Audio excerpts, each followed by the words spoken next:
भारत की supreme court को भी ये लग गया है कि वो डाल डाल तो योगी पात पात। दरअसल ये देशी मुहावरा है। नरेंद्र मोदी की सरकार के ज्यादातर आदेशों को पलटने वाला सुप्रीम कोर्ट, नरेंद्र मोदी की सरकार को अक्सर नाथने वाला सुप्रीम कोर्ट योगी के मामले में वह नहीं कर पाता है। योगी नया तरकीब निकाल लेते हैं। माफिया मुख्तार अंसारी के लिए खूब जुगत कपिल सिब्बल ने सुप्रीम कोर्ट में की, लेकिन आखिरकार मुख्तार अंसारी को यूपी में सरेंडर करना पड़ा। योगी पुलिस उसे खींच कर लाई और आज वो पनाह मांग रहा है। सुप्रीम कोर्ट ने उस अब्बास अंसारी को राहत दे दी, गिरफ्तारी पर रोक लगा दिया, जिसे यूपी पुलिस 55 दिनों से ढूंढ रही थी। वो फरार चल रहा था। इलाहाबाद हाईकोर्ट ने भी कहा कि तुम्हें गिरफ्तार करना हो, गिरफ्तारी देनी होगी। तुम्हें गिरफ्तारी से बचाया नहीं जा सकता, इसलिए नहीं बचाया जा सकता क्योंकि तुम्हारे ऊपर गंभीर आरोप हैं। लेकिन सुप्रीम कोर्ट में पेश हुए सिब्बल तो मुख्तार अंसारी के बेटे की गिरफ्तारी पर रोक लग गई। रोक लगते अब्बास अंसारी अखिलेश यादव के पिता मुलायम सिंह यादव के शोक कार्यक्रम में तस्वीर खिंचाकर कानून का मजाक उड़ाने लगा। तो फिर योगी ने क्या किया? योगी पुलिस एक दूसरे मामले में ईडी के सहारे उसी मुख्तार अंसारी को, उसके बेटे मुख्तार के बेटे अब्बास को 9 घंटे तक पूछताछ के लिए बुलाया और फिर वहीं गिरफ्तारी दिखा दी। सुप्रीम कोर्ट देखता रहा, उसे बचा नहीं पाया। यही वजह है कि जब अब की बार मुख्तार अंसारी का छोटा बेटा उमर अंसारी सुप्रीम कोर्ट में अपनी गिरफ्तारी पर रोक लगाने आया तो सुप्रीम कोर्ट ने उसे बाबा जी का घंटा थमा दिया। मतलब उमर अंसारी की गिरफ्तारी तय कर दी। नमस्कार, मैं हूं मनीष ठाकुर और आप देख रहे हैं the views media. Mukhtar Ansari का छोटा बेटा उमर अंसारी अपने बाप और बड़े भाई अब्बास अंसारी की तरह ही जमीन माफियागिरी का धंधा करता है और उसके साथ अवैध कमाई से सफेद पोशी का, राजनीति का धंधा। अब्बास अंसारी के साथ उसके छोटे भाई उमर अंसारी पर आरोप है कि उसने लखनऊ के इलाके में बड़ी जमीन हड़पी हुई है। इस मामले में जब मुकदमा दर्ज हुआ तो वारंट जारी किया गया, लेकिन उमर अंसारी लंबे समय से फरार चल रहा था। लोअर कोर्ट ने कई बार उसके वारंट जारी किए, वो पेश नहीं हुआ तो उसे भगौड़ा घोषित कर दिया गया। वो हाईकोर्ट पहुंचा कि वो भगौड़ा नहीं है, उसकी गिरफ्तारी पर रोक लगाई जाए। इलाहाबाद ने उसकी गिरफ्तारी पर रोक लगाने से इनकार कर दिया।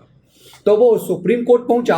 उसे उम्मीद था कि जैसे उसके पप्पा को सुप्रीम कोर्ट ने बड़ी मौज दिलाई, जैसे उसके भैया की गिरफ्तारी पर सुप्रीम कोर्ट ने रोक लगवा दी, वैसे उसकी गिरफ्तारी पर भी रोक लग जाएगी, क्योंकि सुप्रीम कोर्ट के बड़े माहिर वकील उसके पप्पा के पैसे पर उसके लिए वकालत करेंगे।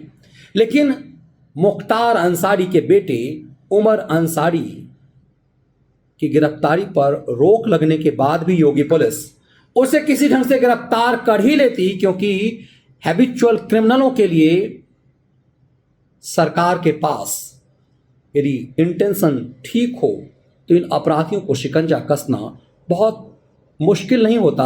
अदालत में भले ही कानूनी दांवपेच से उसके वकील कुछ भी कर लें। तो उमर अंसारी की गिरफ्तारी पर रोक लगाने से सुप्रीम कोर्ट ने इनकार कर दिया। अब यह समझना दिलचस्प है कि जिस अब्बास अंसारी, जो बड़ा क्रिमिनल था, बड़ा हैबिचुअल क्रिमिनल था, जिसके सामने उमर अंसारी की कोई हैसियत नहीं थी, उस अब्बास अंसारी की गिरफ्तारी पर रोक लगाने वाला सुप्रीम कोर्ट उमर अंसारी पर रहम क्यों नहीं किया? यह आम आदमी के जहन में सवाल उठना वाजिब है।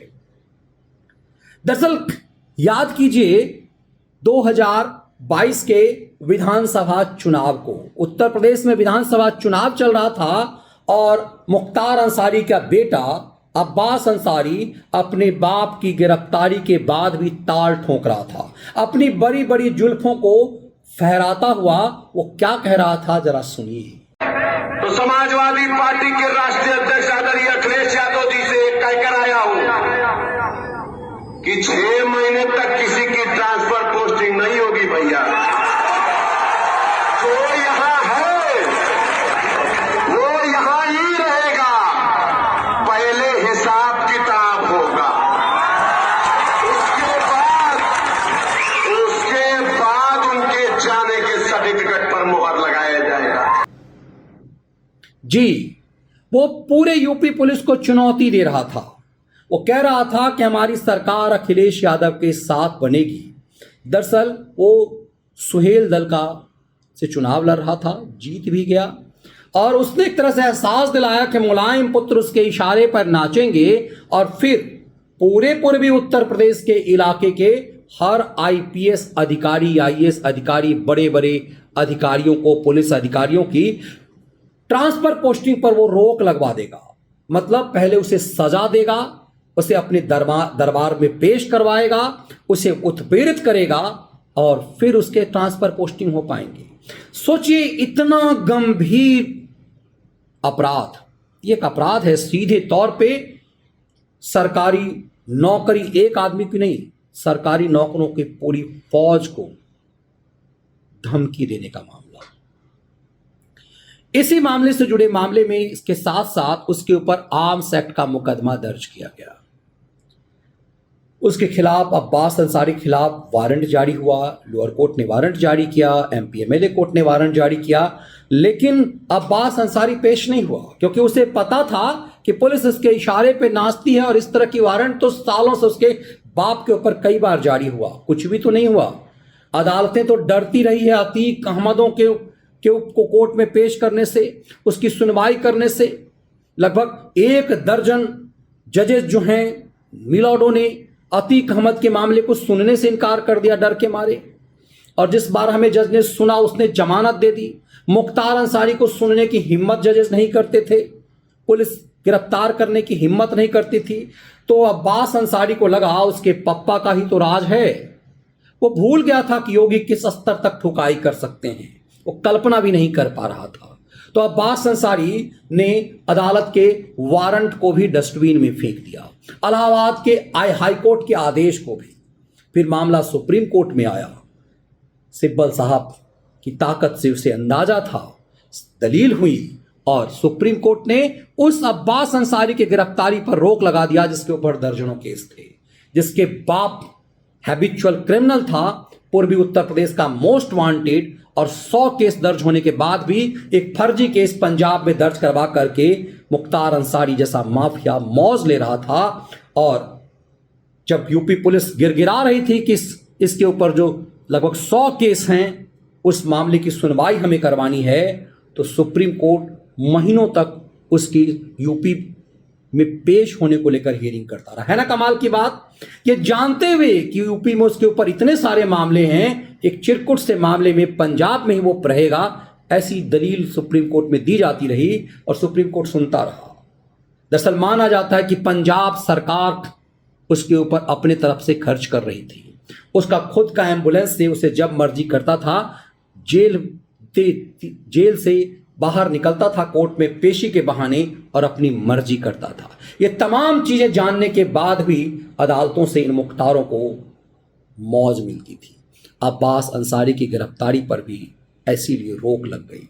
अब्बास की गिरफ्तारी पर रोक लगी, 55 दिन से वो वांटेड था और जो ही उसकी गिरफ्तारी पर रोक लगी वो लखनऊ में मुलायम सिंह यादव की एक शोक सभा में पेश हुआ। मुलायम सिंह यादव की उसी समय कुछ दिन पहले मौत हुई थी और अखिलेश यादव ने खुद ट्वीट पे वो तस्वीर जारी की अब्बास अंसारी की, ये दिखाने की कोशिश कि ठेंगा ले लो योगी आदित्यनाथ, सिस्टम हमारा है। अदालत के आदेश उसके पास थे, यूपी पुलिस कुछ भी नहीं कर सकती थी। लेकिन हैबिचुअल क्रिमिनल के लिए यदि सत्ता और सिस्टम चाह ले, यदि सत्ता का इकबाल हो तो बहुत कुछ हो सकता है। उसके ऊपर मनी लॉन्ड्रिंग का केस था, ईडी ने उसे पूछताछ के लिए बुलाया। अब्बास अंसारी को लगा कि सुप्रीम कोर्ट से उसकी गिरफ्तारी पर रोक है, कोई एजेंसी कुछ नहीं कर सकती, लेकिन एजेंसी दूसरी थी, मामला तीसरा था। 8-9 घंटे की पूछताछ के बाद ईडी ने अब्बास अंसारी को गिरफ्तार कर लिया और गिरफ्तारी पर रोक वाला सुप्रीम कोर्ट का आदेश पड़ा रह गया। यह दिखाता है कि सत्ता का इकबाल यदि हो तो माफियाओं की हेकड़ी कैसे टाइट की जा सकती है।